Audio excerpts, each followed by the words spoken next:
माननीय आपले सूर्यधर साहेब हे इथं आलेले, त्यासाठी मी आंदोलन, रस्ता रोको आंदोलन व उपोषणाचा पर्याय शोधला होता.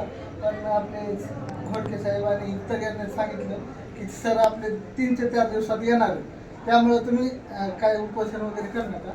तर आणि त्या यांना आणण्यासाठी हे आपले नवनीत कामोर सर व आपले कस्तुरे सर किंवा इतर जे पदाधिकारी असतील त्यांनी खूप मोलाचे सहकार्य केलं व माझ्या निवेदनाला व विनंतीला मान दिला, त्याबद्दल मी त्यांचे आभार मानतो. तसेच आपले जिल्हाधिकारी साहेब, तसेच मुख्यमंत्री साहेब, गृह विभाग यांचे मी आभार मानतो. आणि असे कर्तव्यदक्ष अधिकारी हे जर अचानक बदली करून गेले तर त्याचा समाजात परिणाम होतो. आणि त्यानंतर अजून एक सरांचे आता ते वापस आलेले, पण त्याची जिम्मेदारी जास्त वाढलेली.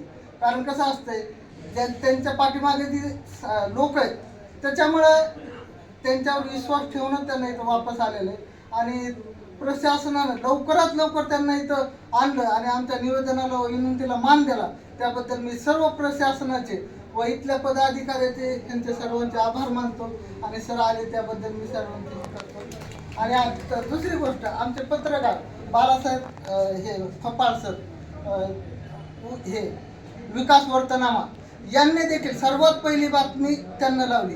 मला प्रत्येक जण म्हणायचं सर काय आता येत नाही तर तू काय ह्याच्यात पडू नको, परंतु आमचे बाळासाहेब संपादक यांनी सर्वात पहिली बातमी लावली, त्याबद्दल त्यांच्या वृत्तपत्राचे मी पुनः आभार मानतो. आणि त्यांनी 2 शब्द बोला. खरोखर म्हणजे कोरडे साहेबांनी जे निवेदन दिलं होतं त्या निवेदनाची आपल्या जनसामान्याचा विकासनामा या वृत्तपत्रातून आपण प्रसिद्धी दिली. आणि खरोखर आपल्या माजलगाव शहर पोलीस स्टेशनचे API राहुल सूर्यधर साहेब त्यांची बदली झालेली खरोखर म्हणजे पहिली घटना असेल. आणि खरोखर हे कोरडे साहेबांनी एक आंदोलन करण्याचा निश्चय ठाम ठेवला होता की साहेब काही झालं तरी बाजूला परत आलेच पाहिजे. आणि खरोखर त्यांच्या अर्जाला, त्यांचं जे उपोषणाचं त्यांनी अर्ज दिला होता, निवेदन दिलं होतं, त्या निवेदनाला त्यांना पूर्ण यश आलेलं आहे. त्यांचं खरोखर अभिनंदन आहे. आणि राहुल सूर्यधर साहेब या ठिकाणी डबल म्हणजे